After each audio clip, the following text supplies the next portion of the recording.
everyone. Assalamu alaikum. আমি Mohammad ওয়ালিনুর, Java-based software developer trainee of ISDB BISEWIT Scholarship Program, Round 68. Today, I'm going to present my project inventory and stock management system. আমার প্রজেক্টে যে সকল technology use করা হয়েছে তা হলো ফ্রন্ট এন্ড হিসেবে অ্যাঙ্গুলার, ব্যাক এন্ড হিসেবে ব্যবহার করা হয়েছে spring and spring boot, database হিসেবে ব্যবহার করা হয়েছে MySQL এবং অন্য যে সকল টেকনোলজি ব্যবহার করা হয়েছে তা হলো TypeScript, Bootstrap, sweet alert and this is my project system architecture.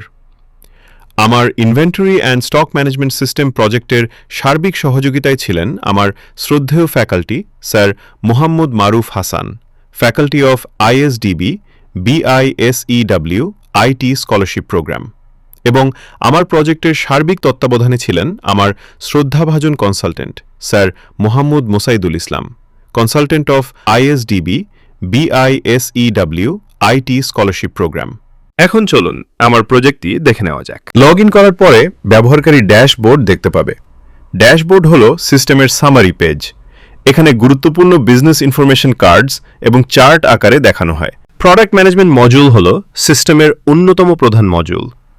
Product page থেকে নিউ প্রোডাক্টস, আপডেটস, ভিউজ এবং ডিলিট করা যায়, এবং আমরা চাইলে প্রোডাক্টের বারকোড প্রিন্ট করে ফিজিক্যাল প্রোডাক্ট বারকোড বসিয়ে দিতে পারবো। একই প্রোডাক্ট এর বিভিন্ন সাইজ, কালার অথবা মডেল থাকলে ভেরিয়েশন ব্যবহার করা যায়, এবং প্রোডাক্ট ভেরিয়েশনগুলো ফর্মের মাধ্যমে অ্যাড করা যায়। প্রোডাক্টগুলোকে বিভিন্ন ক্যাটাগরিতে ভাগ করা যায় এবং ক্যাটাগরিগুলো অ্যাড ক্যাটাগরি ফর্মের মাধ্যমে অ্যাড করা যায়। ইউনিট মডিউলে পিস, কিলোগ্রাম, লিটার, বক্স ইত্যাদি ইউনিট রাখা যায় এবং অ্যাড ইউনিট ফর্মের মাধ্যমে ইউনিটগুলো অ্যাড করা যায়। কাস্টমার মডিউলের মাধ্যমে সকল কাস্টমারের তথ্য পরিচালনা করা হয় এবং অ্যাড কাস্টমার ফর্মের মাধ্যমে কাস্টমার ইনফরমেশন দিয়ে কাস্টমার লিস্ট করা যায়। সাপ্লায়ার মডিউলের মাধ্যমে ব্যবসার সকল সরবরাহকারীর তথ্য একটি কেন্দ্রীয় জায়গা থেকে পরিচালনা করা হয় এবং অ্যাড সাপ্লায়ারের মাধ্যমে সাপ্লায়ার লিস্ট তৈরি করা হয়। ওয়্যারহাউস মডিউলের মাধ্যমে এক বা একাধিক ওয়্যারহাউস পরিচালনা করা যায়।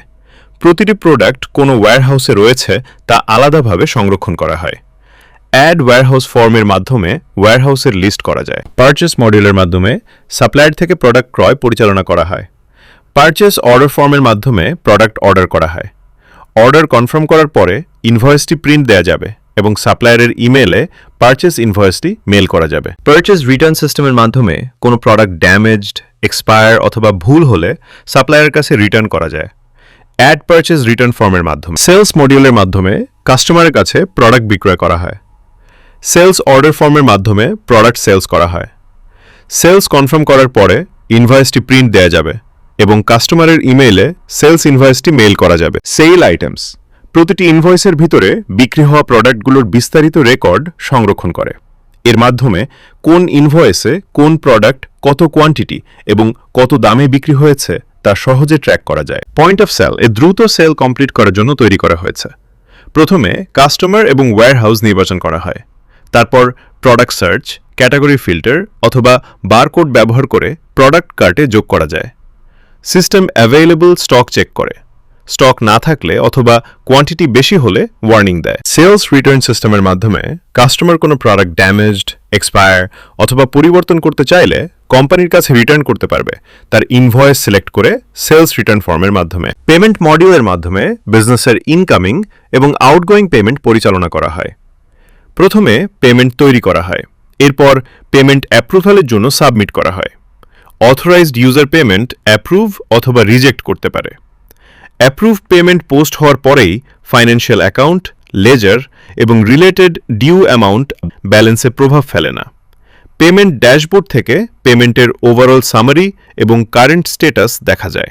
পেন্ডিং অ্যাপ্রুভালস পেজ থেকে অ্যাপ্রুভালের অপেক্ষায় থাকা পেমেন্টগুলো রিভিউ করা যায়। ফাইন্যান্সিয়াল অ্যাকাউন্ট সেকশন থেকে ক্যাশ, ব্যাংক, কার্ড এবং মোবাইল ব্যাংকিং অ্যাকাউন্ট পরিচালনা করা হয়। ব্যাংক রিকনসিলিয়েশনের মাধ্যমে ব্যাংক স্টেটমেন্ট এবং সিস্টেম ট্রানজ্যাকশন মিলিয়ে দেখা যায়। পেমেন্ট রিপোর্টস থেকে পেমেন্ট হিস্ট্রি, অ্যাকাউন্ট মুভমেন্ট এবং ট্রানজ্যাকশন সামারি বিশ্লেষণ করা যায়। এক্সপেন্স মডিউলের মাধ্যমে বিজনেসের দৈনন্দিন এবং অপারেশনাল এক্সপেন্স পরিচালনা করা হয়।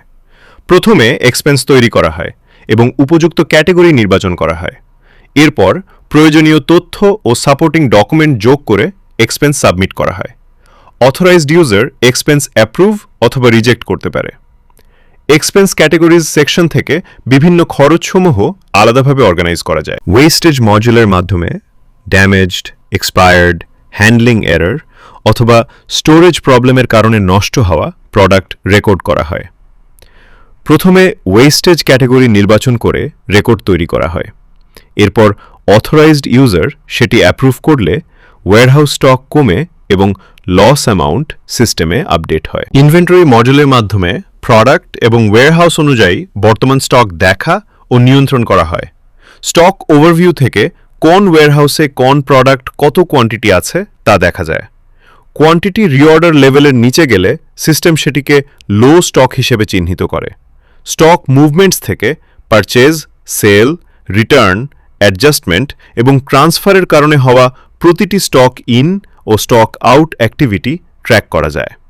ফিজিক্যাল স্টক এবং সিস্টেম স্টকের মধ্যে পার্থক্য থাকলে স্টক অ্যাডজাস্টমেন্ট তৈরি করা হয়। সিস্টেম বর্তমান কোয়ান্টিটি দেখায়। ফিজিক্যাল কোয়ান্টিটি দেওয়ার পরে ডিফারেন্স ক্যালকুলেট করে। অ্যাডজাস্টমেন্ট অ্যাপ্রুভ হওয়ার পরেই অ্যাকচুয়াল স্টক আপডেট হয়, আর প্রয়োজন হলে এটি রিজেক্ট করা যায়। লো স্টক অ্যালার্টস থেকে কমে যাওয়া স্টক আইডেন্টিফাই করা যায়। সিস্টেম নতুন অ্যালার্ট জেনারেট করতে পারে এবং প্রয়োজনীয় অ্যাকশন নেওয়ার পরে অ্যালার্ট সেন্ট হিসেবে মার্ক করা যায়। রিপোর্টস মডিউলে মোট 6টি গুরুত্বপূর্ণ রিপোর্ট রয়েছে। সেলস রিপোর্ট থেকে নির্দিষ্ট সময়ের মোট সেলস, সাবটোটাল, ট্যাক্স এবং টোটাল রেভিনিউ দেখা যায়। একই সঙ্গে কাস্টমার ওয়াইজ ট্রানজ্যাকশন এবং পেমেন্ট স্ট্যাটাস সম্পর্কেও ধারণা পাওয়া যায়। পারচেজ রিপোর্ট থেকে নির্দিষ্ট ডেট রেঞ্জের টোটাল পারচেস এবং পারচেস অ্যামাউন্ট দেখা যায়। সাপ্লায়ার ওয়াইজ পারচেস সামারি এবং পারচেস ট্রানজ্যাকশন স্ট্যাটাসও এখানে পাওয়া যায়। ইনভেন্টরি রিপোর্ট থেকে total products, available stock quantity এবং টোটাল ইনভেন্টরি ভ্যালু দেখা যায়।